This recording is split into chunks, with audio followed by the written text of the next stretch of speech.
This is Past the Rock. The New England Patriots are AFC champions, and that means that they going to the goddamn Super Bowl. But I'm gonna tell you this here. Y'all better not let Stephon Diggs win no goddamn Super Bowl, because if y'all ain't noticed, every time that brother have a hard-fought game, some young lady get knocked the fuck up. And it's usually not his goddamn girl. Right? Shit, he won the goddamn Super Bowl. Somebody gonna catch some quadruplets, goddamn it. Pull out for what? He gonna fill him up with that young athletic goo, right? Championship caliber goo. This man, what the Rock is cooking. Recording live from three locations. This is Past the Rock. I am Patrick, and as always, I am joined by two supermen. Caesar, aka LCs. Hey man, we're gonna dedicate this entire episode to Stephon Diggs' goo. Let's talk about it. And Jacob, aka Bethke. Stephon Diggs' goo, sponsored by Keep Cola. Diggs, sideline goo. Yeah. So this is technically our Super Bowl preview show, but we're gonna get there in a minute. We're gonna start off with a few other things, some lighter notes, but this week is entirely, at least this episode, football heavy. We'll have a side shoot little basketball thing for the trade deadline. You know, no big deal. I think we're gonna record that tomorrow. But for now, it's NFL time. Before we get to the big game, C's is going to bring us some things that are not Super Bowl related. Yeah.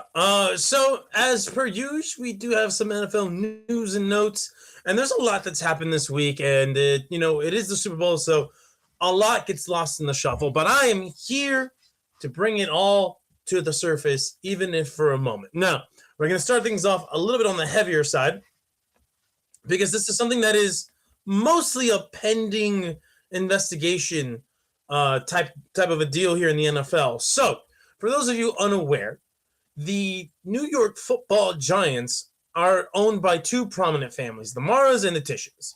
The Tish family, I believe the patriarch of the Tish family, I do not remember his name off the top of my head, Steve Tish, I believe. Yeah, Steve Tish was found to be in the Epstein files. So, he's gone out, made some comments saying he regrets having been associated with him to some extent. Roger Goodell has said that the NFL will look into his ties. Does this mean that they will sell or be forced to sell their portions of the Giants? Who knows? They've already done that. What's up? What about Woody Johnson? I haven't seen anything regarding Woody Johnson. I wouldn't be shocked, but that is not the name that has come out yet. Yeah, do you want to catch up with Woody and I on our walk? No. May 1st, 2013 from the financier. That is wild. Well, hey, we'll see what ends up happening there then. Because damn, I didn't see that part. I hadn't heard that. It's all been focused on the Tish family, at least as of now. But we'll see if the NFL investigates. Now, here's the thing. For those of you who... It could also be the other... I guess there could be two Woodies involved. There could be, but I mean, with Woody's current associate, like, who he's affiliated with publicly... Both Woodies in question are highly suspect. Yes, well, exactly. Yeah.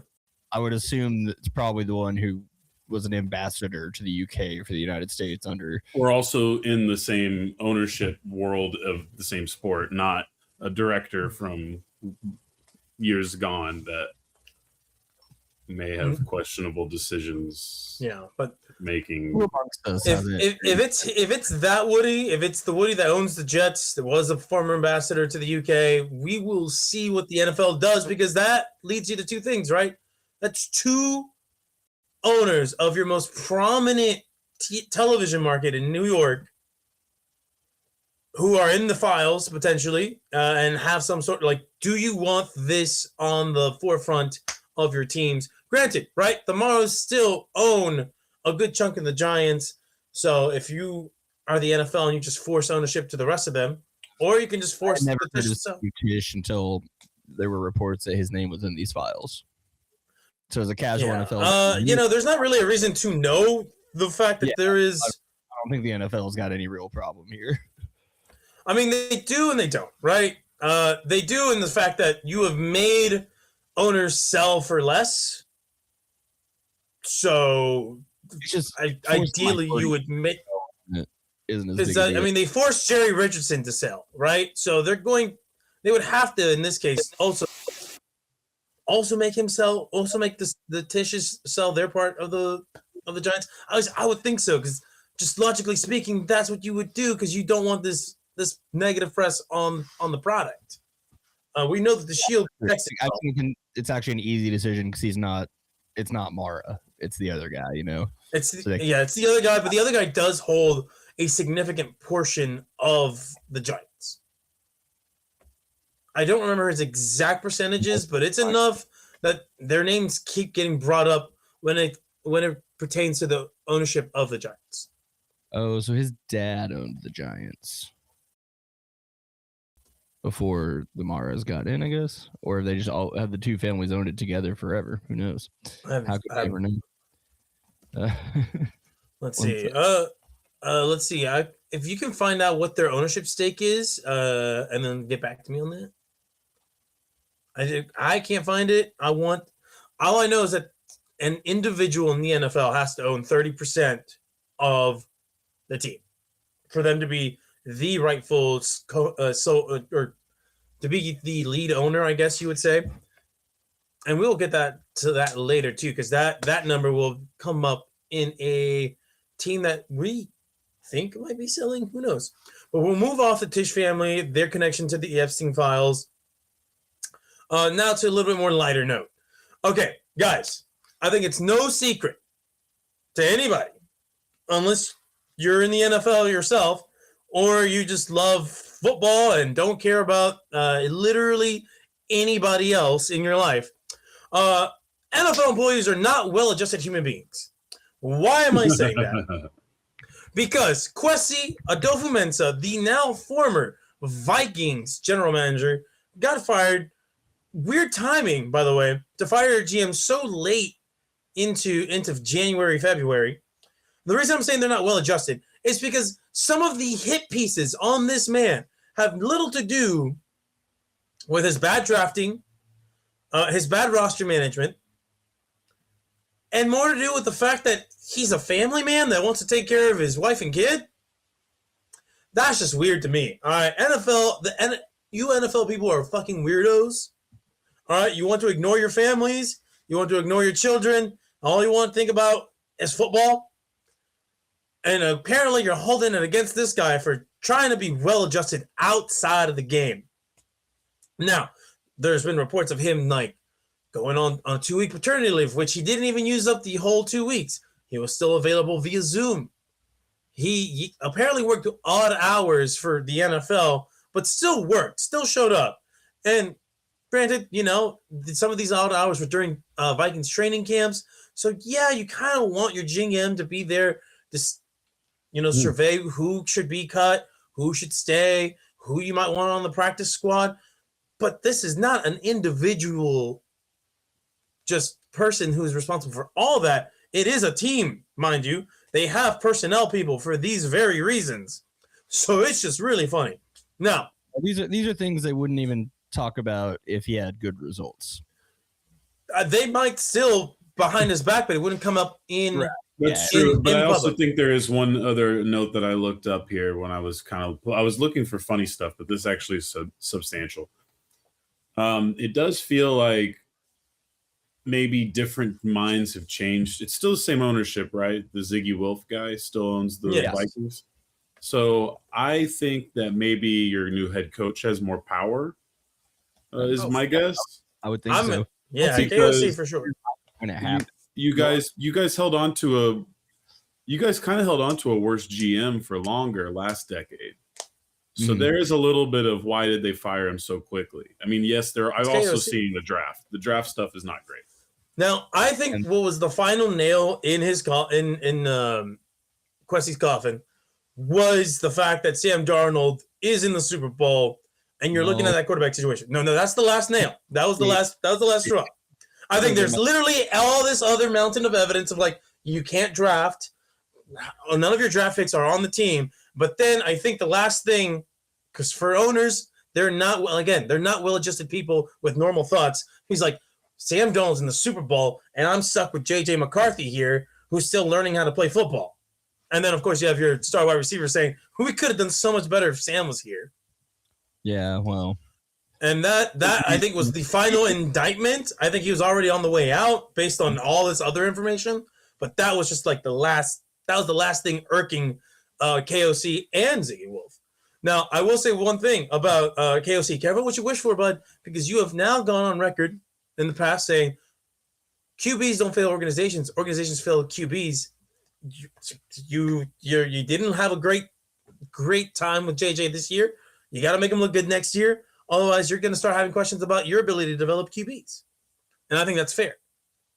Now, we'll see what they do with GM searches because, like, is KOC going to be in charge of that? Is Ziggy Wolf going to be in charge of that? Because hiring a GM is a much more different process than hiring a coach, right? What's his name? Somebody, 1 second. I already forgot my entire staff's name. No worries. This makes we'll just edit this part so it's like no, we're fine. I pulled it up. So yeah, I guess the question is, do they pick one of their? Do they let their AGMs run through, or do they hire from outside? I know a lot of people think Grigson's not going to be the guy, even though he's like next in line. But I'm not sure. But I would imagine KOC is going to have a huge. Ryan Grigson, the old. Did he get fired too? No. Well, no. Yeah. Ryan Grigson used to be part of the Colts, if I'm not mistaken, right? Could have been Browns and Colts GM. Browns. Are you positive? Yeah, you're right. Colts GM. So I'm assuming. Yeah. Andrew Luck. If he was their 2012 GM, I believe he was the. Was he the yes, GM? He was the GM. No, he was the GM that drafted Andrew Luck. He's also the GM that I think had to say goodbye to Andrew Luck. No, that was the other guy. A couple years later, yeah, Irsay or whatever. Yeah. No, I'm not sure. But I imagine KOC is going to have a ton of say in it. Oh, for sure. No, I will caution any NFL team, like, hey, don't give too much power to one guy there, because it could fall apart real easily. You know, got to have a nice balance there. But yeah, that is the situation at hand. The GM position in Minnesota is open. More importantly, we lost our fullback. CJ Ham is retired. Oh. And it's a sad day for the league when there's one less fullback in it. Especially the one named Ham. Yeah, I mean, you still have literally one guy. King of one rushing attempt, 1 yard, 1 touchdown. That's what you go out of your fullback, right? You just need me to get. I just need you to give me 1 yard. We couldn't get to the 1 yard line. All right. Well. Let's move on there from the Vikings GM to man, this is great. On the thing, the Tisch and Mara family have an even split of their majority, but there are other ownerships also, and I'm not sure what the exact percentage, but they split the majority.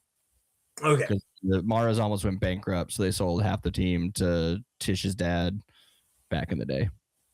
Gotcha. Okay. Well, there you go. All right. Now, let's move on to another owner in the NFL with some problematic ties. That's Robert Kraft.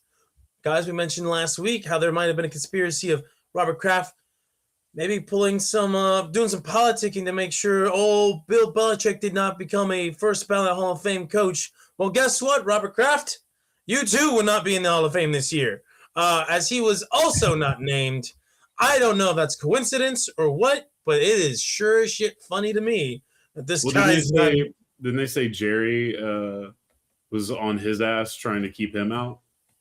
Well, I honestly do understand Jerry being in because he used to do a lot for the league.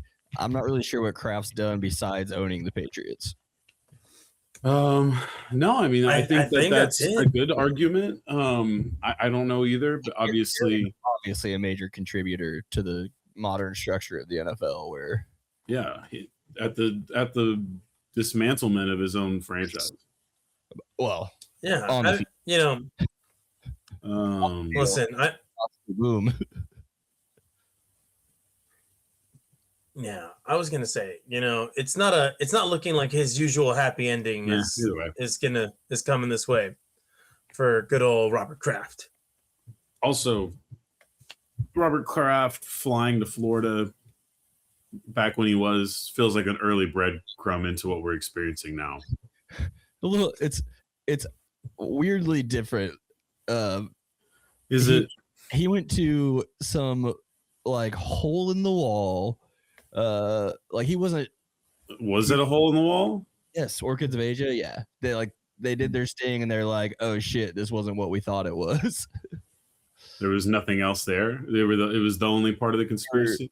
They were given some. Was it a cabal? They were giving some illegal services, but it wasn't quite the high-toned, falutin, whatever you call Saint James Island. Did they follow the There wasn't money? a ring. It wasn't tied to some larger conspiracy. Yeah, he literally on the morning of the AFC Championship game flew to Florida to get a hand job at like a mini mall. That's just a different thing. What a wild man. I'm not saying it's cool. I'm just saying it's different. Is it? I don't think there were. We never found out if there were children involved. I guess I'll say that. I don't like the odds. Yeah, I would like there to be a definitive. Hey, these were all adults. He's like, but even I've got a line. Yeah, but yeah, he's not in the Hall of Fame. We'll see if he does. Now, guys, I know we were just talking about the New York teams earlier, but I got to mention them yet again because they're also part of the SEO, right? The Giants and the Jets have filled up their offensive coordinator positions. Matt Nagy is going to the Giants. Hooray! Uninspired hires. I love to see them. And another uninspired hire. The New York Jets are getting Frank Reich to help lead that offense, who doesn't have a starting QB, and they're probably not going to draft a QB second overall. We heard Reich and he was in. Probably. He's like, hey, yo, what's his name? I love that. Let's get him in here. Also, interim coach, almost certainly. Oh, for sure. It feels like this is a beginning of the end for Aaron Glenn, who just got there. But it's the New York Jets. It's dysfunction. It's unseriousness. It's what you come to expect. What I need is for someone, because we're going to have two sets of brothers now, right, in the NFL head coaching? Yes, and I'm getting to that right now, actually, because we have Arizona Cardinals have hired Mike LaFleur to be their new head coach, the younger brother of Matt LaFleur over in Green Bay. And he's bringing some interesting names with him, right? That part, I'm not sure who he's hiring on staff. Hired a coordinator today, I think. Yeah, Nathaniel Hackett is going to. Yeah. I was like, no way he's bringing Nathaniel Hackett. That guy is such a hack. Oh, man, then his name is so fitting for what he is as a coach. Oh, it's great. I love that. The Cards are already making mistakes. Now, granted, Mike LaFleur has said that he will be the one doing the play calling. Organization in the league, and they're the worst. They've been making mistakes from day one. Well, you know who? Bruce Arians was not a mistake. I think that's their best ever hire. Unfortunately for them, they have been to a Super Bowl more recently than two of our teams. So I mean, they did something right for a small time, but then certain coaches do wear out their welcomes as quickly as they are able to get the team into Carson Palmer's. Yeah, I mean, he did help Carson Palmer. He helped out Kurt Warner. It was a nice little run that they had there with those two guys. Now, this last name might be familiar to a lot of people in Houston, in Denver. The Kubiak last name carries some weight for sure. The son of Gary Kubiak, Clint Kubiak, will now be the head coach for the Las Vegas Raiders. The Raiders somehow, some way, this dumpster fire of a franchise, just as much as the Cardinals, managed to get a really interesting name in this hiring cycle. Now, I'm sure the part where it's fucking shocked. Yeah, I'm like, hey, you got somebody who might be a quality candidate, but then you consider, hey, it's the first overall pick. It's Fernando Mendoza. You have a guy who could have been the Heisman winner in Ashton Genty right next to the actual Heisman winner. You have an interesting backfield. Who's blocking for them? Who knows? Who's catching passes outside of their tight end? Who knows? But you have something to build the foundation with. So it'll be interesting to see what the Raiders do. The NFL is a lot more entertaining, I feel like, when the Raiders are actually good, but we haven't really seen that a whole ton. I always was interested. I know Kubiak was a thought before we hired KOC because he was he was with us forever. Clint Kubiak? Yeah. Because there's multiple Kubiaks in the league. No, Clint Kubiak he started as a quality control coach. He was a QB coach. He was our offensive coordinator under Zimmer his last year. Oh, okay. Interesting. All right. Well, I never got to see him really work because he was working under Zimmer. So I don't. Wait, I got something. I got something. All right, you got the one already, but I got another one for you. So that's an unfortunate. What you got for us? He was even working with. It's an unfortunate picture that he has on the internet, but he was working with Kirk Cousins for the Vikings. Here you go. Here's a stint from his Vikings tenure. Yeah. Kind of looks like he was. Yeah. Kind of looks like Jonathan Gannon. He didn't really get a great shake with us, but I didn't know that he started at Texas A&M. Oh, okay. Oh no, I did know there was a Kubiak there. It was under he was under Sherman and through 2012, so he was there for the Johnny years. No, he wasn't. He's after Johnny, right? No, he was there for 1 year of Johnny because Mike Sherman still coached him. So his career, he was a graduate assistant in 2012. Who's that coach? It's Mike Sherman, and then it's Swagacopter. No, Francione was before. Oh, Swagcopter. Swagacopter. Kevin Sumlin, that's right. Yeah. So he spent 1 year under someone. Nice. So yeah, he earned that, and then he went to the Vikings, went back to college with the Kansas Jayhawks, and then that's a weird one. Yeah, that is a little strange. From quality control to a position coach. And then back to an assistant, and then has not gone back to college since. So, I mean, good on him, I guess. It'll be interesting to see what all he did. Listen, he did have an incredible, 4 games as an offensive coordinator for the Saints before that all fell apart. And then this year, the Seahawks offense has been pretty explosive. The run game has been semi-consistent, if not very consistent, with a 2-headed rushing attack. Who knows? He might actually do a really good job in designing an offense that works for Fernando Mendoza whenever he does eventually go number 1 overall. Okay, so he went to Kansas because someone he worked with at A&M got the Kansas job. Oh, okay. There you go. All right. Well, the Seahawks are losing an offensive coordinator, and there's a potential that the Seahawks also get sold. Now, there's been conflicting reporting on this, gentlemen, but there was an initial report out there that after the Super Bowl that the Seahawks would be going up for sale. However, Jody Allen, what's up? I was wondering if the Allen family still owned them. So the Paul Allen Trust does still control the team. However, this is where things get a little weird because the NFL rules dictate that a individual, not a trust, must own at least 30% of the team, 30% majority, right? Have a 30% majority of the team. And the Seahawks have not been adhering to that since the death of Paul Allen.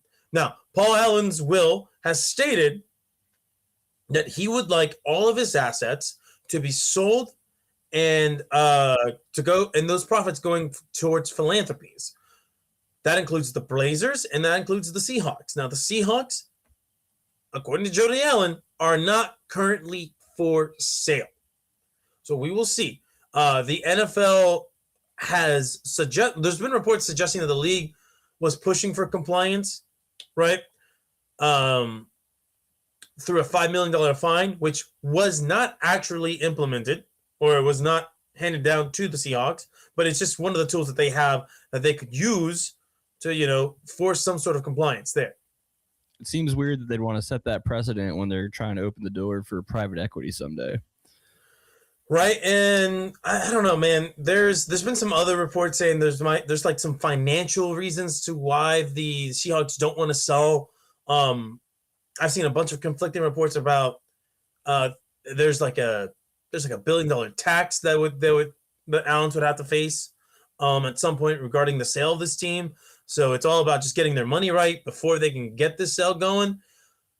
I don't know what's really happening here, but it is very interesting that on the eve of the Super Bowl, that there is even talks of a team that's in the Super Bowl being sold. It would be very much like when the Celtics went to the NBA Finals and then were sold not long after. So it's not something that's new in sports, but it's something that doesn't happen quite often. And yeah, that is our news and notes on the first half of the Super Bowl show. Sweet chickens. That's right. Now, guys, I think it's time that we talk about the halftime show. Patrick, do you have a video for this, or are we just going in here? An obnoxiously long video for everything today. 1 second. Beautiful. Let's kick this off whenever you're ready. The magic of editing might make this.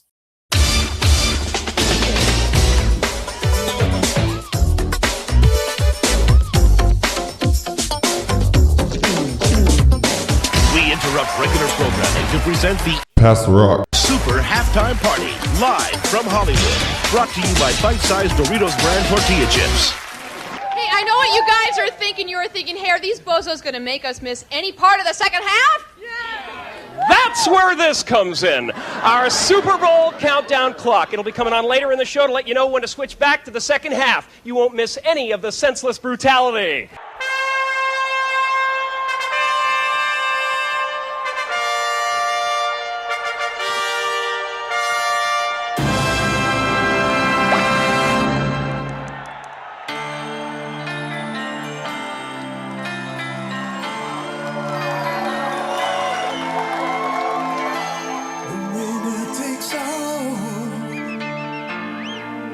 It's the thrill of one more kill, the last one to fall. We'll never sacrifice their will. Don't ever look back on the world closing in. Be on the attack with your wings of the wind. All the things will begin, and it's sweet.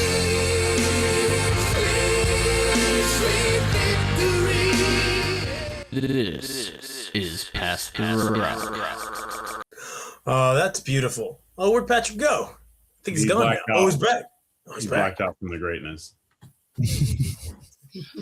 That was a funny one to put together. I love how low quality the jetpack video is from the first Super Bowl halftime show, but I still wanted to use it. Very fair. I liked it. We've got lots of Super Bowl legacies at the halftime performances. I was actually talking about this last night. Was it Michael Jackson that started in '93 that made this it made it what it is now. It was in response to that In Living Color thing, right? Right. In Living Color, the next year they did. It sucks. So come watch it. And then the NFL was like, all right. Because it used to just be like college marching bands and stuff. That Disney one that you saw some clips of, that was pretty wild though.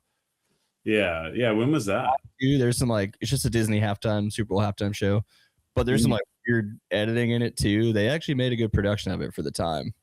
Nice. And you have a funny list of people that have hosted it and been the ceremonies. The the Michael Jackson through the current Jay-Z era was a lot of interesting choices. Jay-Z's kind of made it make a little more sense, but yeah, Jay-Z's made it more cool modern. again.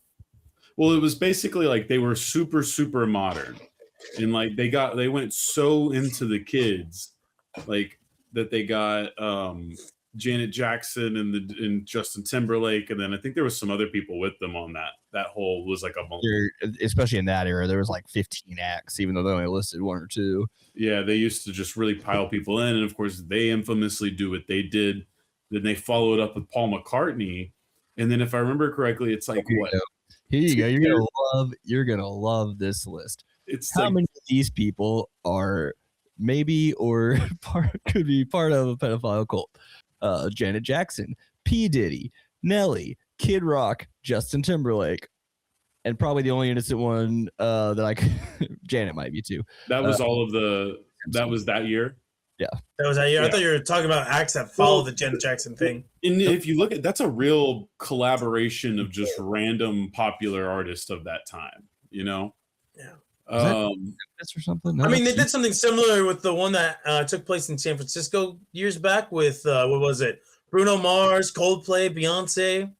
Yes, they did kind of revamp that. They did, but that's really all we've seen. We've usually seen a headliner, but well, I mean, the Dr. Dre headline, you know, where it's like, but there was no way to do just Dr. Dre by himself. Like there was always going to be guest appearances for Dr. Dre. Yeah, there's just always going to be guests. Yeah. Gaga literally was just by herself. Lady Gaga. But yeah, anyway, what's the street? Katy Perry brought out what's her Missy Elliott. Before we go into the modern stuff, after they go McCartney after the Janet Jackson thing. No, it was somebody else, wasn't it? When do they go back to a modern artist? Huh? When do they? Because they just go dad rock for a decade, right? Arlington, when we got maybe the worst halftime show of all time, the Black Eyed Peas.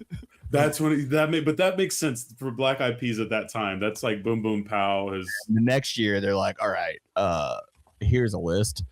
Headline Madonna.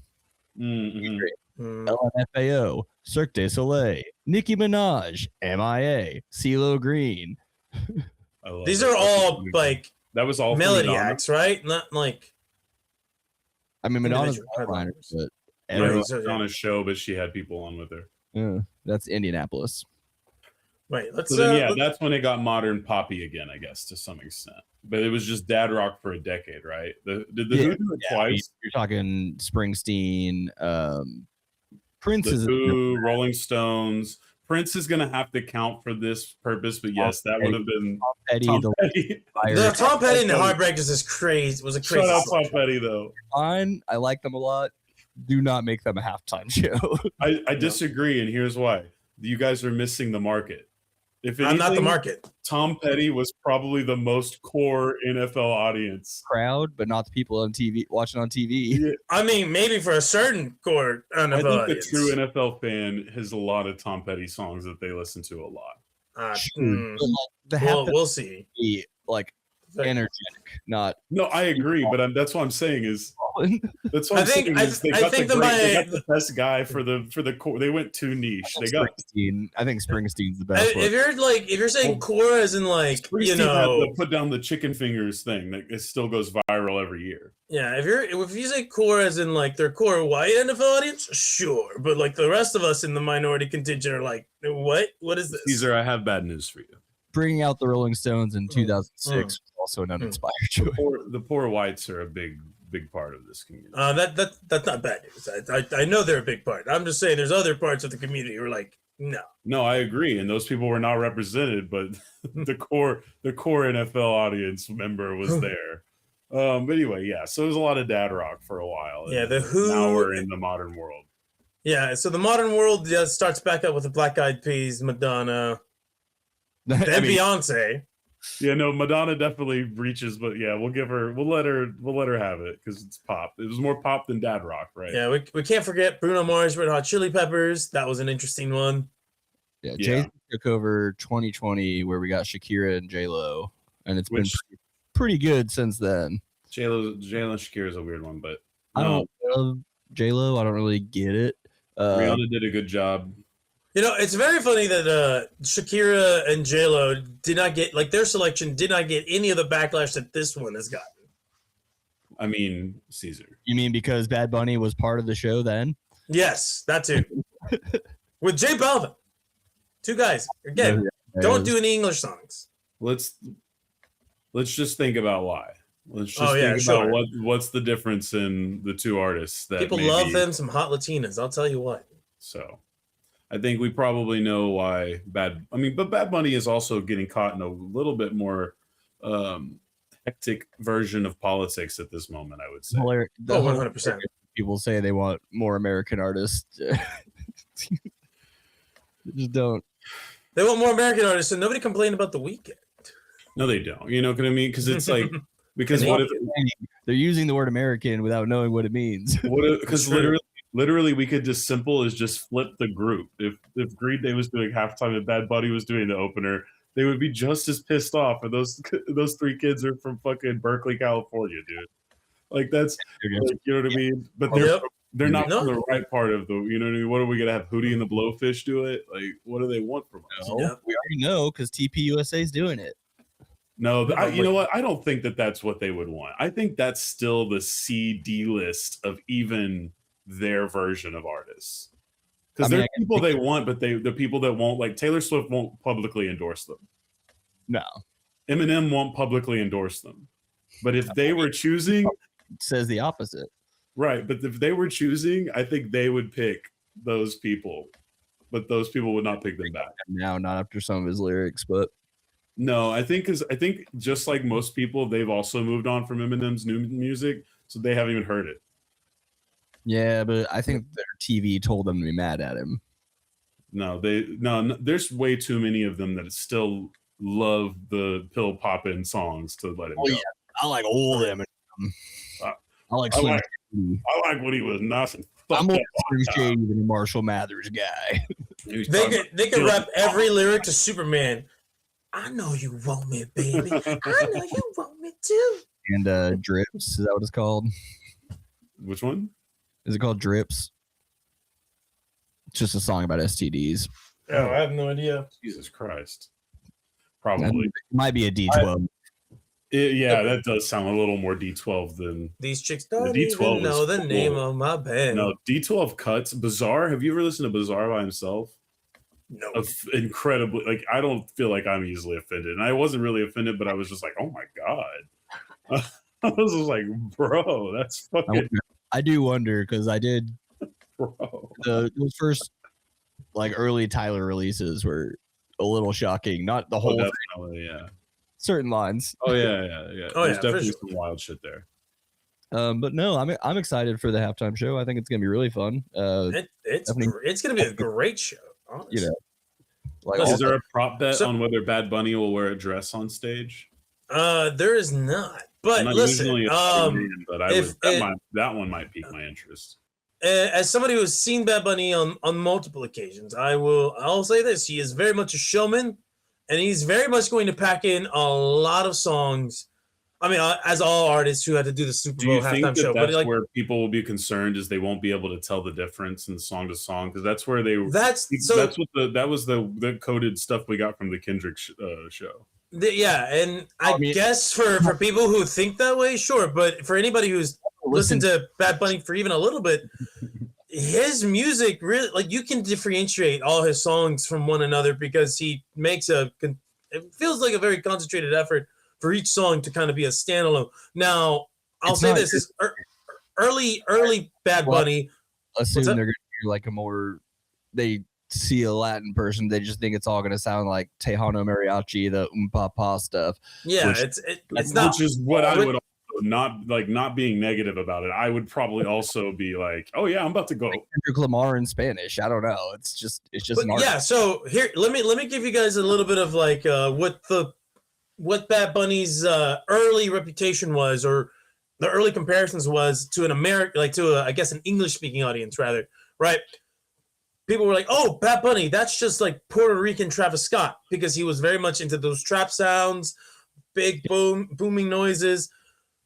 And yeah, that was one part of Bad Bunny's career. But the thing with Bad Bunny is that he does not stay stagnant with his sound. He will go explore various other sounds where he explores, the roots of reggaeton. In his latest album, the one that won, Grammy of the Year, he was playing around with merengue, salsa. He was incorporating, all different types of music styles that are native to Latin America and the Caribbeans, right? And then he's putting his own twist to it. And so that's what you're gonna get from this one. But you're also gonna get, some club bangers as well, because he has those. And so we'll see, because there's some music where it's like, all right, this is reggaeton. This is like shake your ass, dance, and other ones where it's a little bit more introspective, but the introspection is kind of hidden behind, some salsa, some merengue, some other genres of Latin music. And it's going to be a great time. I think he's going to put on a great show. Yeah. But we'll see, because he doesn't have like a ton of, we'll see. He doesn't have a ton of music that I think that has caught monoculture. No, yeah. Yeah. But here's the thing. He's also one of the most streamed artists in the entire world. So for people who say, "Oh, I don't even know who he is," I'm like, you've heard something in passing at least. Or two, and you probably saw Bullet Train also. Yeah. Bullet Train was pretty good. Yeah. Which, by the way, the fact that they went and got a Puerto Rican man to play a Mexican and have him not change his Puerto Rican accent at all was so funny to me, as as a Mexican myself, because I'm like, yo, this guy is 100% speaking Spanish the way a Puerto Rican man would speak Spanish, and he's playing a Mexican. This is great. Almost every Western TV that uses. Yeah, but I couldn't even be offended, because I'm like, this is genuinely hilarious. Because I just couldn't take how funny it was. Still a little bit better than like Sean Connery trying to do a Middle Eastern accent, back in the day. We're improving. We're improving slightly. For sure. Now, I don't know if you guys have any questions about Bad Bunny himself or his music, since I'm the resident Bad Bunny fan. Yeah, dude. Is he gonna sing in English at all? He really doesn't have any English songs, and he doesn't really have anything else in there. I'm sorry, I just had to say it. No, I don't. Like I said, I don't really know, but like, there's been plenty of artists I don't really know that do the halftime show, and I just don't watch it, or I'll listen to it and be like, okay, this is kind of fun, or maybe I'll hear something and go back and listen to it eventually. Yeah, understandable. But yeah, for anybody who wants him to do anything in English, I'm like, the guy's entire catalog is exclusively in Spanish. You might get one English word or two in a song at most. You think he'll do some covers, I doubt it, honestly. Yeah, he's gonna do Stand By Me. Who knows? I mean, hey, he does have a song with the Gorillas. Maybe he brings out the Gorillas. Okay, that'd be interesting. I don't know. Yeah, I don't know. It would be a fun thing to see him bring out guests. But done a Gorillas halftime show. There was a time they could have. Yeah, I wonder what that would be like for the people in the audience. I mean, now it wouldn't be. I mean, if you get it at the right arena, yeah, I guess they could just do a hologram. Like Jerry World, that'd be fucking cool. Or the Mercedes or SoFi. Do the Gorillas have enough juice to host the halftime show?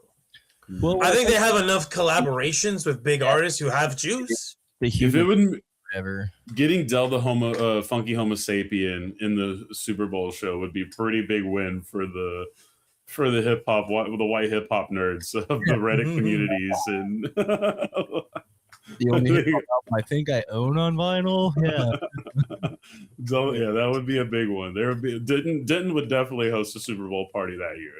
The whole fucking place to get together for that one. Yeah. Now, just to kind of give people something that I expect for this show, again, entertaining, and it's going to be a lot of great, colorful visuals, I believe. You're also going to get something akin to what Kendrick did, right? Where he was bringing attention to certain, socio-political topics, but he's going to do it in a way that's hidden in the music, and either you either catch what's being said or you don't. if you couldn't understand Samuel L. Jackson beating you over the head with it, then you might have trouble understanding it this year. Oh, for sure. But hey, man, it's fun. What matters is the people who do understand, get it, and are able to comprehend it. It's just gonna be funny to hear the people who like claim to have an issue with understanding what's going on last year. They're kind of looking at. They're for sure gonna struggle this time around. Possible guest artist, Balvin, you mentioned, is the odds-on favorite. They got J-Lo as the next favorite here, just because she's.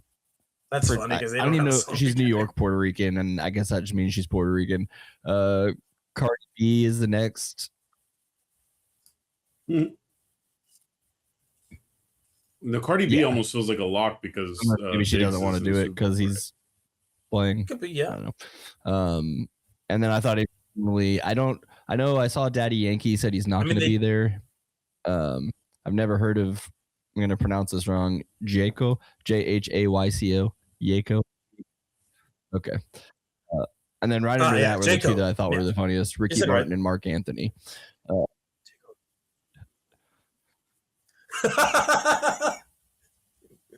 That would be hilarious and just no shot. You know what? I could see Anthony. I could see them doing like a collab. But can you do that cover? Can you do the who was the Bailamo? Is Bailamo? Yeah, let them take you over, Bailamo. Yeah, maybe they'll do that together. Bailamo. Yeah, I think if it wasn't being run by like Jay-Z and it was someone who was like, oh shit, we've offended the people, they would bring Ricky Martin in and it'd be so funny. Well, I mean, love living La Vida Loca. Yeah, I mean, hey, listen, if Bad Bunny is as, I think, conscious about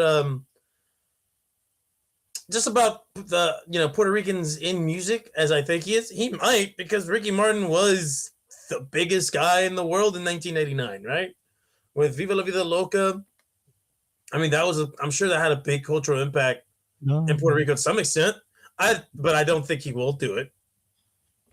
I wouldn't be shocked if he did it, but that would be like that'd just be so weird to me, just to see him there in 2026. I'm like, man, how many people remember Viva La Vida Loca right now?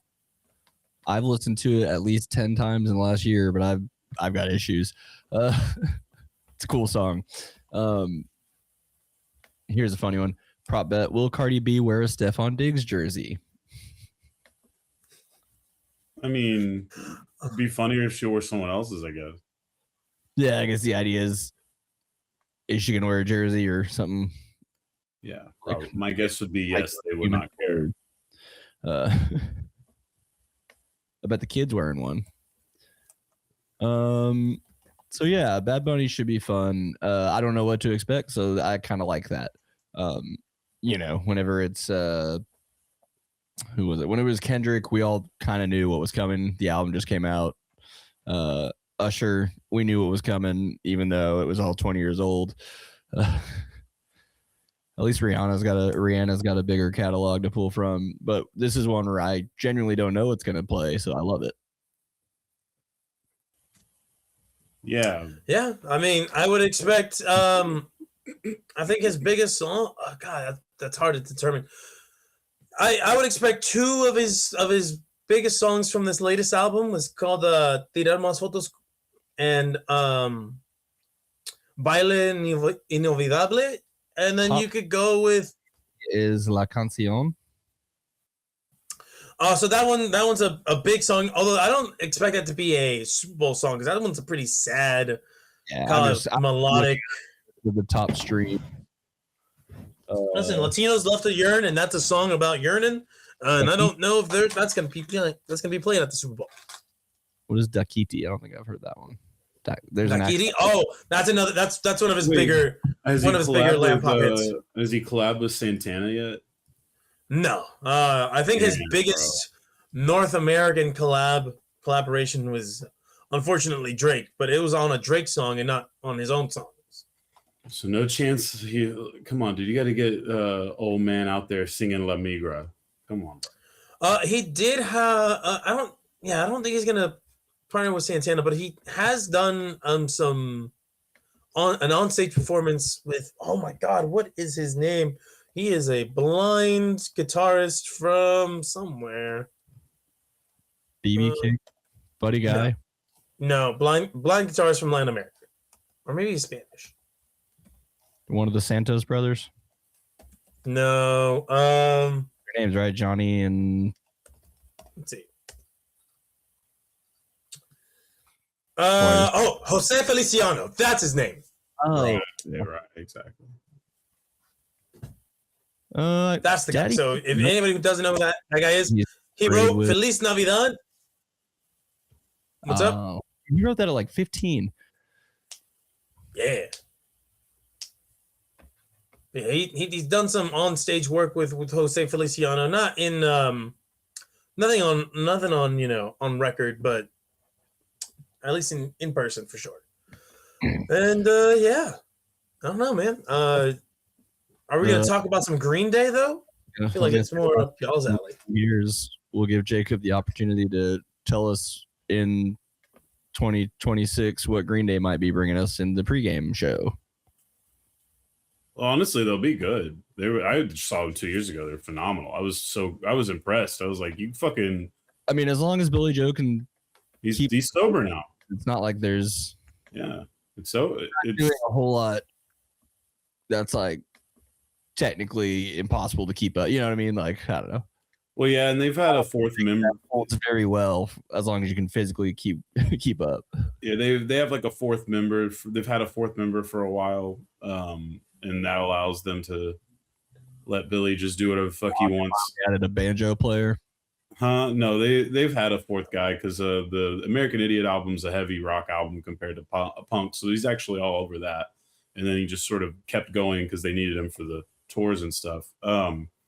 But yeah, so I don't know. It's just going to be kind of funny. I think they might be able to be more controversial because like who's going to be watching? It's before the show.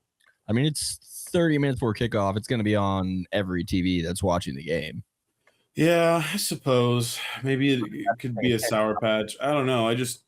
To me, it's like, it's also kind of funny because like, is there any way this is like a passive way for the NFL owners to be a little dickish to Trump, or is this like, I just don't necessarily get it, other than just Green Day taking the check, which is fine. I mean, I don't love it, but it's this is breads and circuses at its finest, dude. They're going to appease the people they need to appease on the left with one hand, and then on the other hand, they're going to still donate all their money and vote the way they vote. Because it's like, I don't know what songs are they even supposed to be playing out there that are, if they're supposed to be following a non-controversial route, it doesn't make sense to me.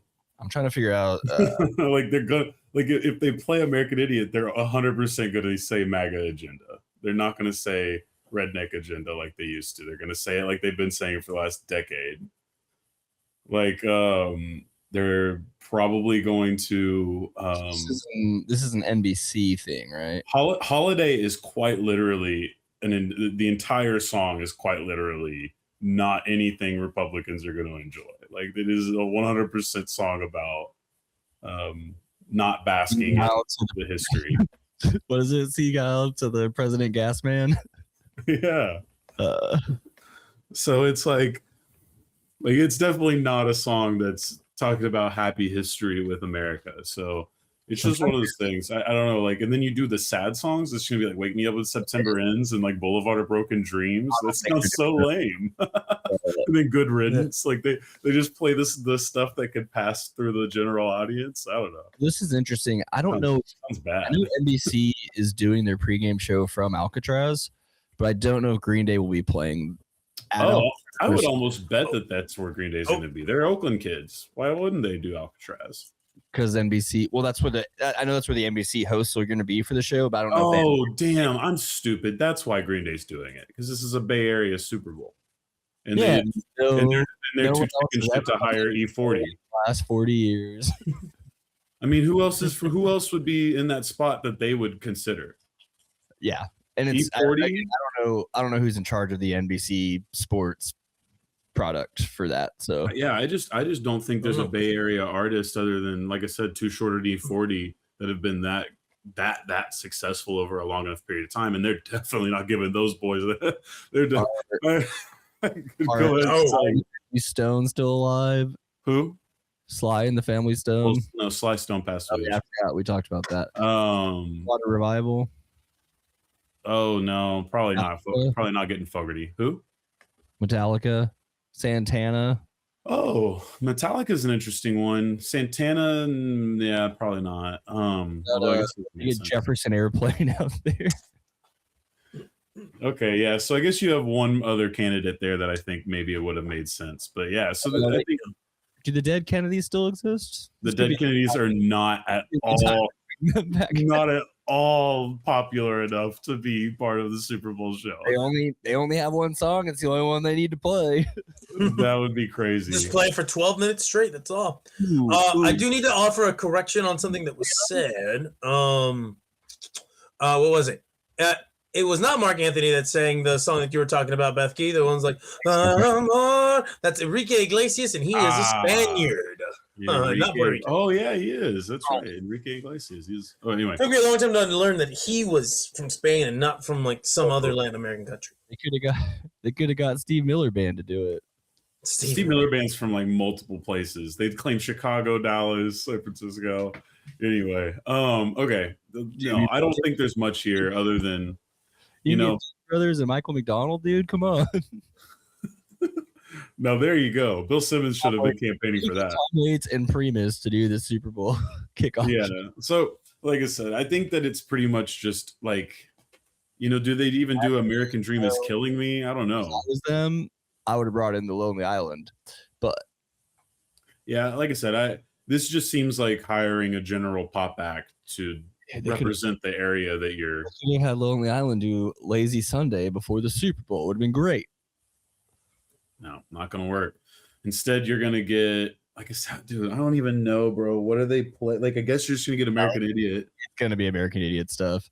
But it's like you could get like Head or Basket Case or something, but Brain Stew. Oh, they're gonna do Brain Stew. You're not getting anything slow. I think you get that one. You get Brain Stew. They might do American Dream is Killing Me because that one's done fairly well since the last album came out, and it's topical. Know Your Enemy, maybe, because Know Your Enemy was actually kind of popular with sports when it first came out. There was a lot of ESPN cuts of that one. Holiday was being used like that, though, but we used to not listen to the lyrics at fuck at all. I've always been a lyrics nerd first and foremost. No, it would be on like video games and shit just because it was popular, and it was just like no one is betting the fact that this is extreme. It was just pretty funny. Anyway. Like all the people who say they love Rage Against the Machine and Bruce Springsteen, and then later on they're like, what are they talking about? Yeah, so yeah, I don't know. I'm excited, I guess, to watch it, but I don't really expect it to be overly controversial. Probably just be like a fairly unsubtle nod. You'll get a bunch of right wingers talking negatively, and then we'll move into what'll probably be a trash Super Bowl before getting to Bad Bunny, who's going to do amazing, but then half the world's going to be mad about that, or half the country's going to be mad about that. Yeah, you know what I'm mad about now? This is semi-breaking news. The Eagles have now lost their offensive line coach. He is stepping away from the team. Peace, Tush Push. That is our best coach on the team besides Vic Fangio. All right, whatever. Yeah. I'll process that on this. Though. We can get into the football match. It's probably time to do so. I believe they call it a match. Yes, so they do call this a match. We've got. Let's get to the match. Let's get to the second half of this show, shall we, Patrick? Yeah. This is Past the Rock. San Francisco, town city of gleaming spires. People live here. Golden Gate Bridge. The Romans came here. They built buildings with things. Super Bowl, please, and step on it. Yeah! So, San Francisco, San Francisco, San Francisco, San Francisco. Not San Fran. No, apparently not. I didn't know that, you know. I would have said San Fran, but they go, no, you don't like San Fran. No, fuck it. Or, what's the other one you know? Oh, Frisco. You don't like that either. Cool, the NFL's oldest surviving player. I'm 53 years young. So you can call it the city.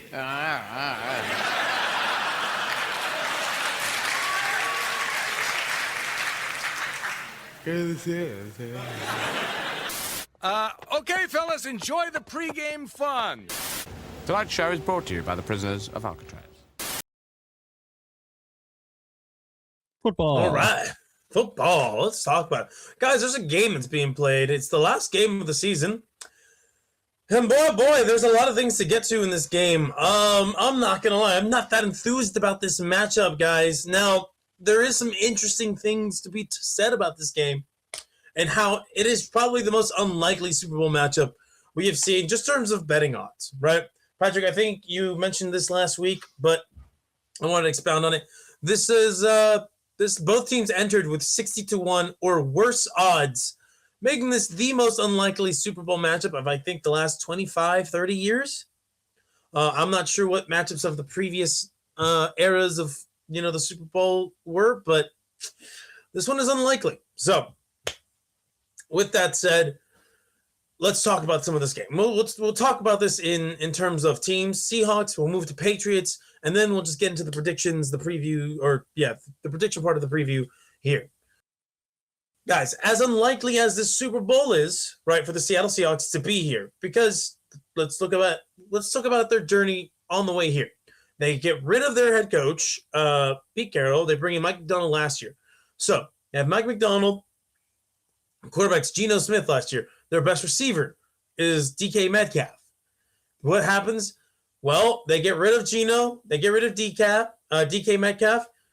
They bring in Sam Darnold. They don't really bring in a true replacement for DK Metcalf. They just say, Jackson Smith and Jigba, it's your time to shine. And for the Raiders, they get Geno and they get Pete Carroll, weirdly enough, at the same time. And that's a disaster. That's a tire fire of epic proportions. You look at DCAF, he has an okay year in Pittsburgh. And now let's look at what happens here. Sam Darnold comes in, and he doesn't light the world on fire. He has an okay season. Let's call it what it is. 25 touchdowns, that's pretty decent. 14 interceptions. That was near tops of the league, if not the top of the league. That's not good, right? He led in turnovers, right? Yeah, he was a turnover machine. Now, with that said, they had such an elite defense that it did not matter. And I mean, it did not really matter because they start the year, I believe they started the year 1-2. 20 total turnovers. Next, Geno Smith with 18. Yeah, there you go. And Geno Smith did not have the benefit of having a good supporting cast around him or a good coaching staff around him. But let's focus on this. I want to look at the Seahawks schedule because they don't start off very well in the year. I believe they were 1-2, if I'm not mistaken, early on in the season. Yeah, so no. They lose to the Niners, and then in week 1, and they go 3-2. Sorry. They go 3-2 in their first 5 games. After that, guys, they only lose one more game to finish the year 14-3. And it's not like they didn't play any good teams during that time. They played multiple playoff teams. The Niners, the Steelers. They played the Jags, the Texans, the Rams, right? The Panthers. They played some playoff teams. They had some teams that weren't that great in there, right? Like you had your Titans, you had your Cardinals, you had the Saints, just to name a couple. But they did play a more respectable schedule than their opponent did.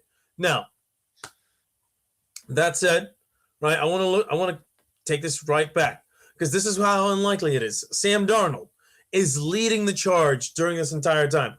Guys, Sam Darnold, as we all know, was a tire fire with the New York Jets. And now a lot of that could be bad coaching, bad environment, and the QB himself. his journey to this point has been absolutely ridiculous when you look at it, because he goes in to the Jets only 3 years.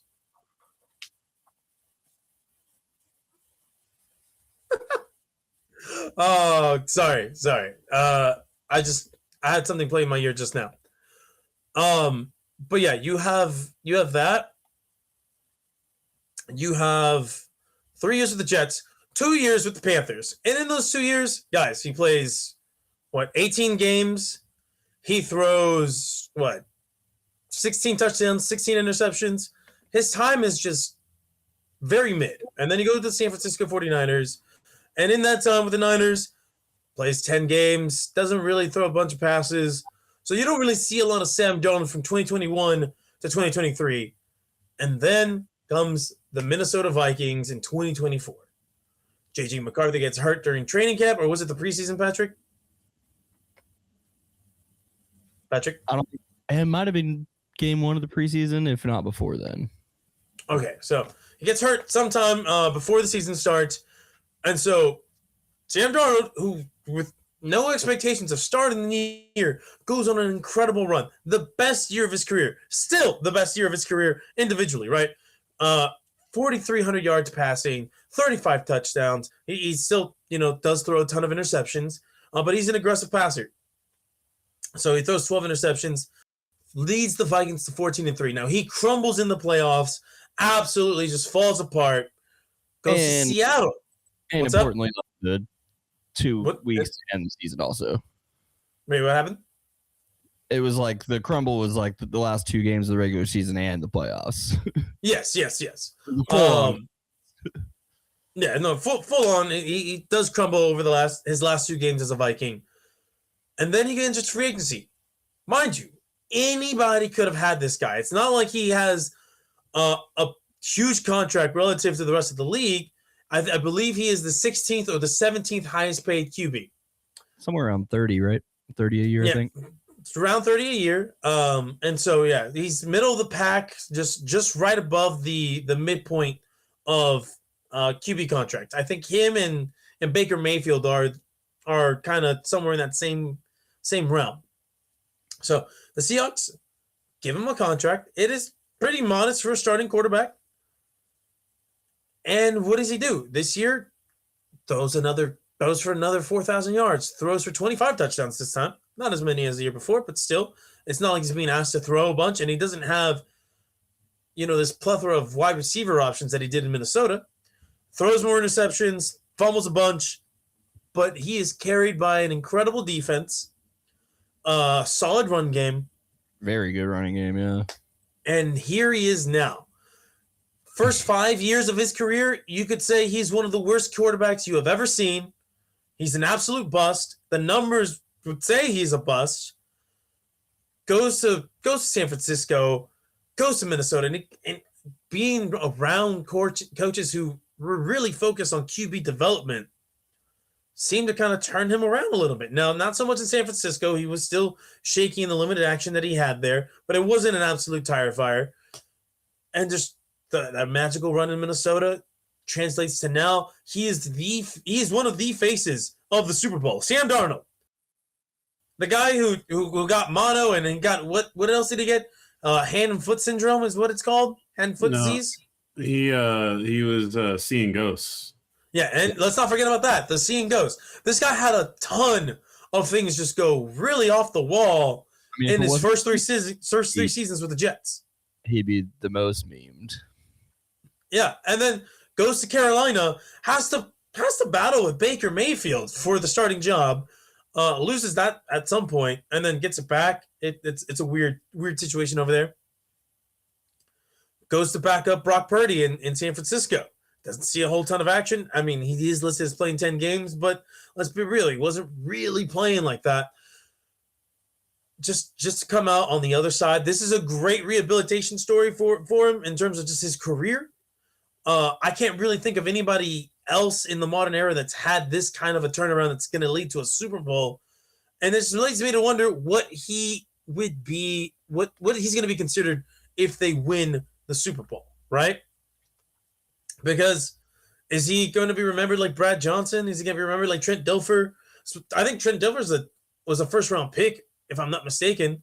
He was a journeyman, landed on the Ravens, or not the Ravens. Was it the Ravens? Yeah, it was the Ravens, right? He was the starting quarterback for the Ravens when they won the Super Bowl, and he did enough. He did just enough, and I think in this game he just has to do enough.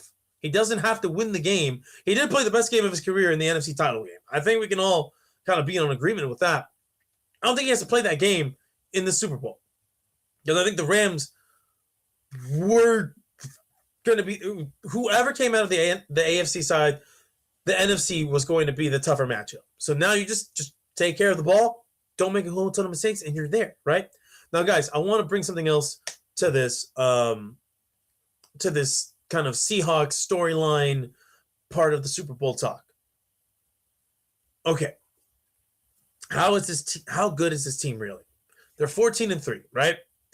Guys, you probably saw this on the rundown, but I want the audience to know this. Now, you've probably heard DVOA thrown around a lot in the last 5 years or so. It's an advanced metric that measures, strength of schedule and a bunch of other analytically driven statistics involving offense, defense, all special teams, all that good stuff.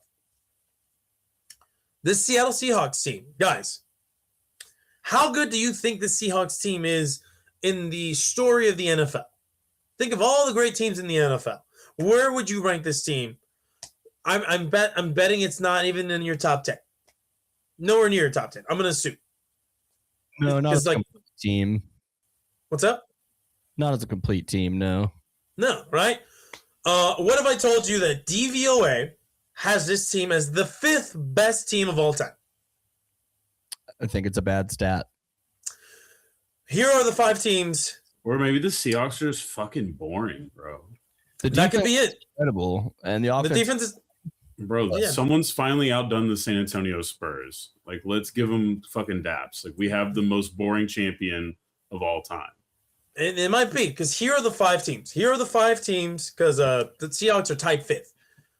They are the list goes like this: the 91 Washington team, the boring, 85 but good. Yeah, 85 Chicago Bears. Boring but good. Also bad. These are wrong. These are wrong. Nope. The 2007 Patriots, the 1989 49ers, and the 96 Green Bay Packers. Those are, I believe, the 5, according to DVOA, 5 best teams of all time. Now, what does that mean? I don't fucking know. It's a poor stat. That's your top 5 teams of all time. Well, it's a stat that accumulates that's supposed to accumulate everything. It's like this one all-encompassing stat. Now, I'm not saying I agree with this, but it is very interesting to see where they land on this list, right? And we'll see, because this takes up their performance in the Super Bowl can actually tank this further down. Only defense? No, this isn't only defense. This is everything. This is everything accumulated. Strength of schedule. I believe it's strength of schedule. It is offense, defense, special teams. I believe that for this version of defensive DVOA, adjusted value over average. Yeah. So DVOA can be applied to offense, defense, special teams, all that good shit. I'm not saying I'm agreeing with any of this, but I thought it's an interesting talking point, especially for the nerds out there that love DVOAs and, I don't know, points adjusted and all that. What's up? What was their total DVOA for the year? I don't remember, but they are, for the year? I'm not sure. Only thing I can tell you is that they are tied 5th with the Packers all time. The actual numbers? That's sad. No, I don't have that set. This one I got from, I believe I got this thing, right? I got this talking point from The Ringer. So I'm not sure which one they got from. Like, I'm not sure what other DVOAs are out there for them to kind of use as well. I'm sure there's got to be something like Sumer Sports or anything like that, or something like that. But yeah, it is. I don't know, man. This is just an interesting talking point. I don't agree with it, but this is a good team. If they win the Super Bowl, it's like all right, their road to the Super Bowl was a little bit more difficult than their opponent, but like it doesn't move me, you know? I think it'd be a nice story for Sam Darnold's career. It's a great story for Mike McDonald, right? Year 2 comes in there and is just one of just the best defensive minds in the game at the time of his hire, and then immediately turns, or not immediately, but almost immediately turns that team around. Like he has to go and deal with all the mess that was the end of that Pete Carroll era, and within a year of him getting hired, he brings this team to within they're one game away. They're just one game away from cementing themselves in history. But I don't know. Do you guys have any thoughts about any of this? Probably not, right? Unless Patrick, you're bothered by the DVOA stat. I mean, I just wanted to learn some more, but I can't find more on it immediately. I think they'll if they win, Darnold will be a cool trivia note down the line. But they are a pretty forgettable team to win. But even if the Patriots win, they'll also be kind of a forgettable team to win. Like unless one of these teams runs off, a few more. But yeah, this feels like one and done for both these teams for a couple of reasons, and we can get into that when we get into the Patriots. Because when you say the same, okay, by the way, with the Sam Darnold thing, this will be interesting because he could have a potential Jim Plunkett-like revival of his career. Because Jim Plunkett was a wash with the Patriots, I believe, and then revived his career very late into his career with the Raiders, and it turned that into, I believe, a Hall of Fame career. I think he's in the Hall of Fame. Warner did something similar. I don't think Darnold is quite as electric, but he's still got some years to do some other stuff. I mean, yeah, especially now that quarterbacks can play almost into their 40s now, with all the type of just with how the game is played now compared to back then, and all the different resources accessible to career longevity now. Oh, and I also remember who. We'll see what happens with him. Joe Namath. What happened? What? Oh, Joe Namath. Yeah. And listen, also too with Darnold, if he wins the Super Bowl, there's a good chance that he could still revert back into a bumpkin. A great example: Nick Foles won the Super Bowl, had a hell of a game, and then became a journeyman backup all over again. Like it's winning a Super Bowl does not solidify it. Oh yeah, Eric Trendover, Brad Johnson. Like you can just be a journeyman, but still just be a Super Bowl winning quarterback that started the game. Doug Williams, another great example. Had the game of his life. Look at his career. He did not play a lot. So for anybody that thinks that this is going to be like a career legacy defining moment for Donald, it could be.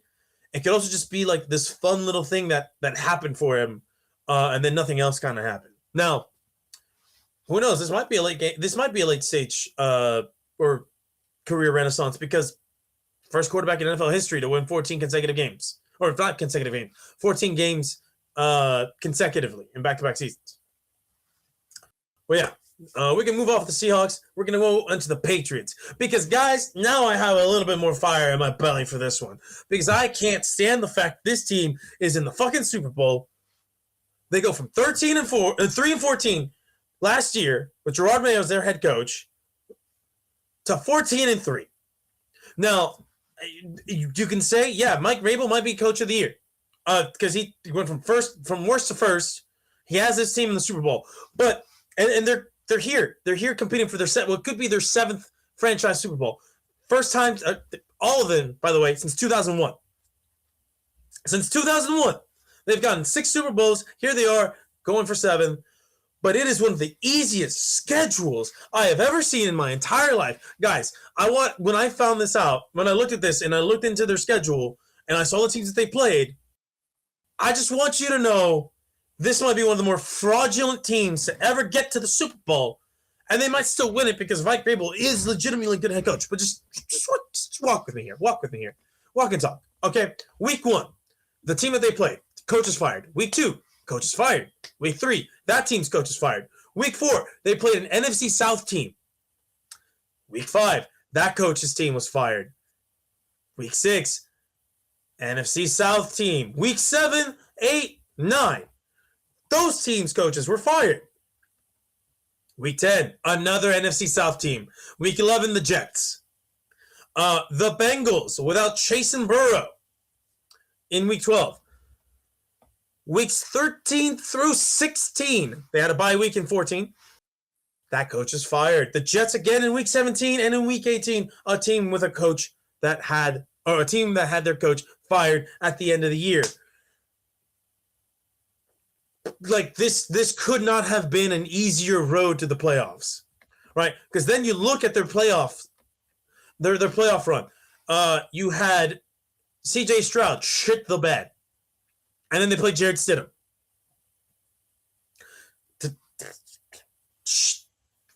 What are we like? This has got to be one of the worst 14-3 teams I've ever seen, and here they are, back in the Super Bowl.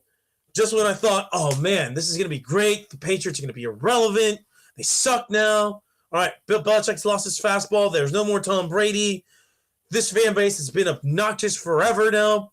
Can just finally just marinate in that just mediocrity and irrelevance that they were before the Tom Brady era. And now it's like, okay, now you're back to being relevant again. God, like, you didn't suck long enough. You didn't suck long enough. You don't deserve to be here. Ironically enough, the last championship won by a Boston team, the 23-24 Celtics. They had the second easiest strength of schedule that year. God, Boston just had it so fucking easy, man. They just have it so easy with this. Well, it's a combination of easy and they still win. Like, even against the tough games, they still win those too. We just see them play easier teams beforehand. They're still getting it done. They're still getting it done, yeah. But I'm like, dude, I can't respect this hustle at all. Just not even a little bit. This is disgusting to me. Like, places like, I know they couldn't choose their opponents, but my goodness, the way that it just felt so, they felt so lucky and to have such an easy break to get to this point. It's disgusting, but it's still impressive that they went from 3-14 to 14-3. I will give them that. That's as much as I want to give them, to be honest. I don't know if you guys feel this way. I mean, the hatred for them that you do or most people do. This is a team that disgusts me and has for a very long time. I've always rooted against them, always will. This game is no different, but you know, I got to recognize that they are winners. They have the ability, they have the chance to be the only team in the NFL to tie Tom Brady in Super Bowl wins. That's crazy, right? Because Tom Brady has more Super Bowls than any one team. Huh? What about them posting the thing about playing the Rams this week? What? Looks like that's been deleted. Oh, did they fuck that up? That's funny if they did they that. posted like a whole graphic called round 2, which is even funnier because it would have been round 3 if they were playing the Rams. It was the Rams. It was the Patriots account. Oh, that's right. That would have been round 3. I forgot that they played the Rams when Jared Goff was the starting quarterback. Yeah, I think it's been replaced with one that says "Let's run it back." No, okay, no, it's still here. Round 2 versus the Rams. It's still here. That's funny that that's still on there. Because it's round 2 against the Seahawks. Just is there something I'm missing? I just put in the chat the actual link to it on Twitter. That's oh my god, that is actually really fucking like good. I don't know. It doesn't seem like they're deleting it. Yeah, it says round 2. That's Tom Brady. That's against the. Yeah, they're highlighting. They're saying this was the last time we played. Well, no, they played round 1 was Brady's first one. This is round 2. I don't know why I got you. This, but I got you. Okay, let me. So you're defending them counting, which is fair. Well, I have no idea why they posted this in February here. Yeah, they posted this yesterday. That's so weird. Okay. And I can't read replies because I don't have an account. Replies are just like admin forgot to delete the scheduled tweet. Mike McDonald with the Michael Jordan memes. That's all. all I needed. This would be round 3, and they wouldn't be using if they're going to be talking about. They would have something from the first 2 games, not just the most recent one. So you've got your does he know gif, of course, from the Batman movie. That's usually a part of it. Okay, I see. So some people are saying this was the celebration of them winning on the anniversary. On the anniversary. Okay. Like there has to be a reason. That doesn't it just doesn't make any sense. And it not just that they wouldn't make a mistake, but that they leave that up. Yeah, and then we've got Swaggy P with question marks. You got pretty much all the classic Twitter replies are here. They could have done a better job of spelling out what they were going for there. Yeah, 100%. Probably would have been funnier. Not everybody has the Chargers social media team. No one does. Some try. Yeah, a lot of them fail. But yeah, guys, do we have any thoughts on what we think about the Patriots if they win a seventh Super Bowl? I think it's awesome. If my team's just never going to win anything, I might as well enjoy this. I could give a fuck about both of these teams. I like Vrabel. I'm there with you, Bethke. I like Vrabel too. My enjoyment of him as a coach stops and starts here with the Patriots. I would be disgusted if this franchise wins a 7th Super Bowl. Fuck them. And yeah, there's that. Okay. Now, guys, if they do win though, what does this mean kind of going forward for Vrabel, May, and Kraft? Because Kraft will now have overseen 7 Super Bowls as an owner. Drake May in his 2nd year as a starting quarterback and his 2nd year after getting drafted, potentially being a Super Bowl winning QB, having been, I believe, the 3rd overall pick. And then you have Mike Vrabel in year 1 of this, what was supposed to be a rebuild season, right? Do we think this changes any narratives around these guys individually or collectively? Not on its own. Because this is only like 1 year of sample size, then we got to see what happens after to actually have a narrative. I mean, I guess so, but it would be a great start for 2 of these guys, right? Vrabel, May. With Kraft, I think his legacy is already cemented with the other 6. Whether you don't want to, it's obviously even getting this far for Vrabel, he's already completely bounced back from what anyone who thought he was bad at Tennessee. Yeah, and the thing about that is like he had way better rosters in Tennessee than he has in New England, and he couldn't get them over the hump. I don't know. I do. He had one incredible player the whole time. That was about it. No, no, that's not true at all. He had AJ Brown at one point. He had Derrick Henry, and he Ryan Fitzpatrick, or what was his name? Who's the Ryan Tannehill, the starting quarterback at one point. Yeah. But they had him playing at a good level. I mean, not to what they didn't have Drake May's playing, but it's still the trench. You look back in the trenches, what they had in the trenches compared to what the Patriots have. You look up and down the roster. This Patriots team is not impressive, at all. Ooh, I'm gonna disagree with you. I think these Patriots trenches are good. They're okay. They are okay. Listen, Milton Williams is the best thing that they have there, and even then, Milton Williams, I think, is just a good defensive tackle. I don't think he's an amazing defensive tackle. I think the story of this game is going to be if the Patriots O-line can just survive. Because if they can, then they could easily win this game. But if they can't, then all of a sudden it's a 63-0 Seahawks steamroll.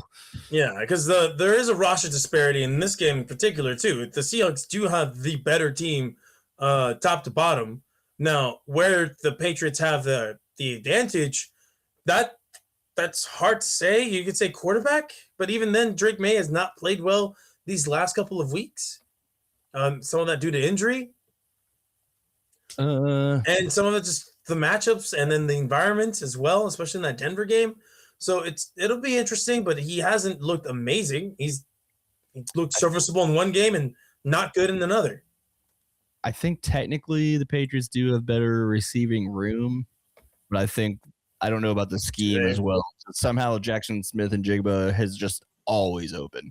So yeah, a lot of that has to do with the scheme, and I think Jackson Smith-Njigba is he's very good. I'm not he is the best receiver in this game. Ooh, I don't know. Who are you putting over him? Stephon Diggs is a human being, but he's an incredible. He's not the same guy. He's not the same guy anymore. When he plays, he is, but he's just not always trying. I assume in the Super Bowl he's actually going to try. He's a lazy motherfucker. Yeah, that's why I'm going to go ahead and put Jackson Smith-Njigba as the better receiver, and then their number 2. That one out. Sure, if you want to say Patriots have a better number 2 receiver, go for it. Cooper Kupp is not the same guy anymore. Rashid Shaheed, though, he's the most explosive player on the field for both sides. He could absolutely break off a huge play that changes the tide for the Seahawks. Something. And I just don't think that the Patriots have that same player, at least on the receiving side of things. They might have that in their backfield. Sorry, who's the Seahawks tight end? I forgot. Lets you know. I don't know who their tight end is. But yeah, listen. This is the receiving room for the. This is the receiving room for the Patriots here. Let's see. It's giving me their I don't want their 2025 postseason stats. I want. All right, you have Stephon Diggs, Williams, Douglas. Yeah. That's not an impressive room. Like Hunter Henry is their second best receiving option. Kayshon Boutte, their third. Mac Hollins.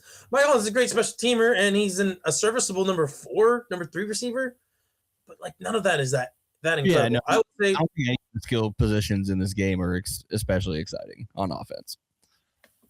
I like Kenneth Walker because he's fun. I like Rashawn Stevenson. I like Stevenson out of New England. I mean, he's an explosive guy. I don't know much about their run game other than their line gets it done. Ooh, Tommy DeVito's on this team. Come on, they gotta win. Tommy DeVito's on which team?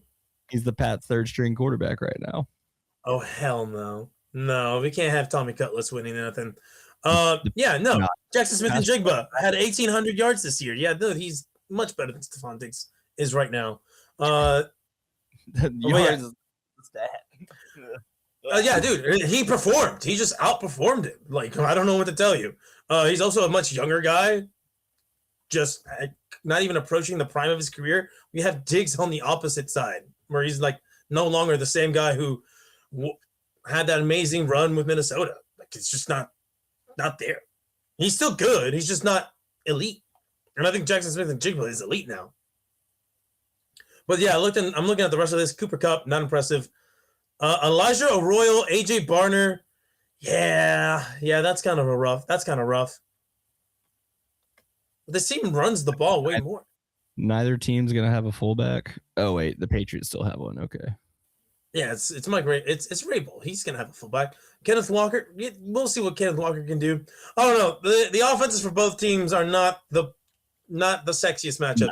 It's all about the defense for the Seattle Seahawks, and it's all about Drake May for the Patriots. We'll see what happens there. So let's go ahead and get into the predictions. The Seahawks enter with they're 4.5 point favorites at the time of this recording. That's wild. Yeah, so they're not exactly expected to blow out the Patriots, despite the Patriots having a easier road to get here. So with that said, I'm looking at this. I'm looking at the matchup. Like where does each team have the advantage? Quarterback, you can say May for the Patriots. You can say the defense for the Seahawks.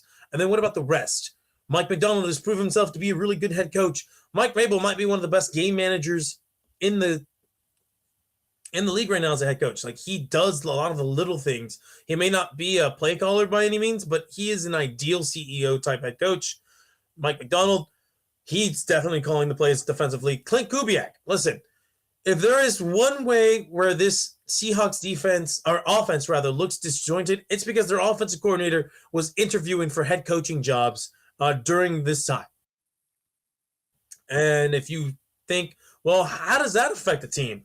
I want you to go back to the 2022 Super Bowl where Jonathan Gannon was interviewing in secret, and the defense looked really disjointed and had no counterpunches to what the Chiefs were doing that year. So it can happen. It can most certainly affect how sharp a unit looks out there.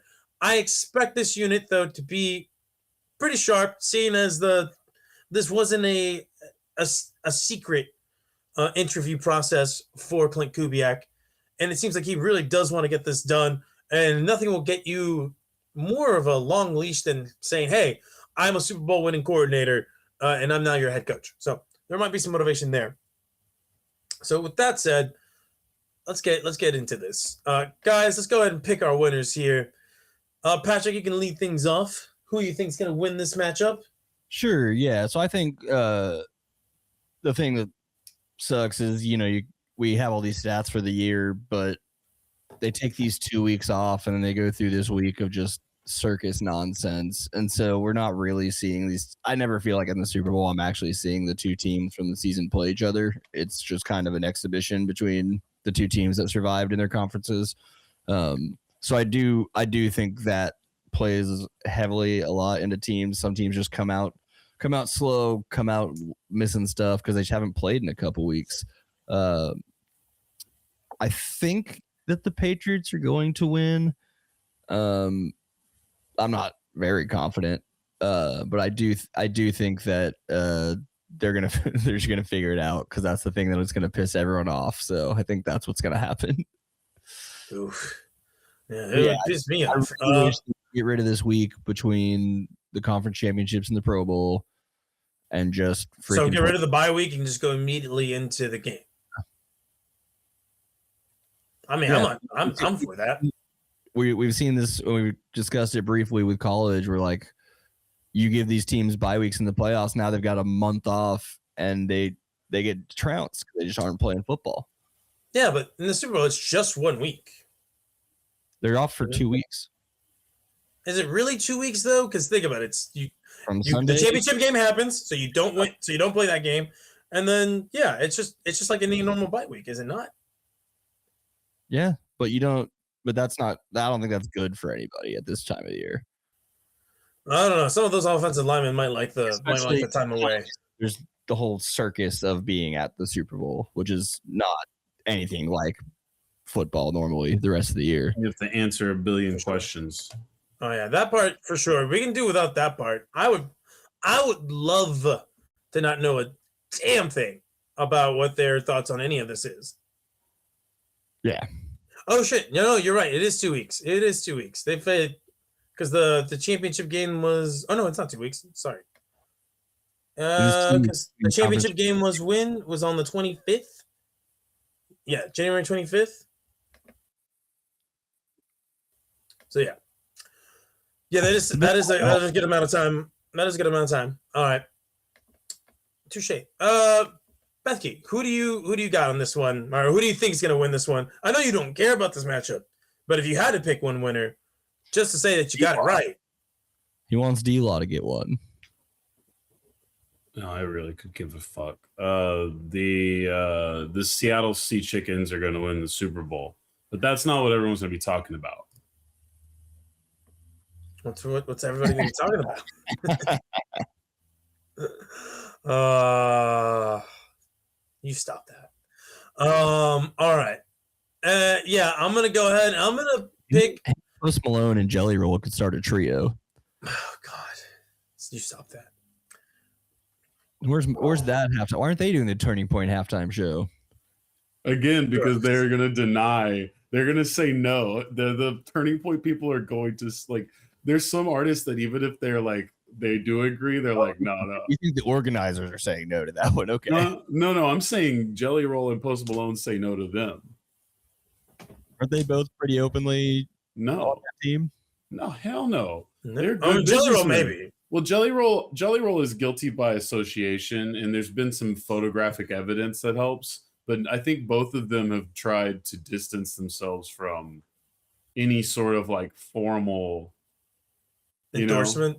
Like no formal endorsement, but you could probably assume, Yeah.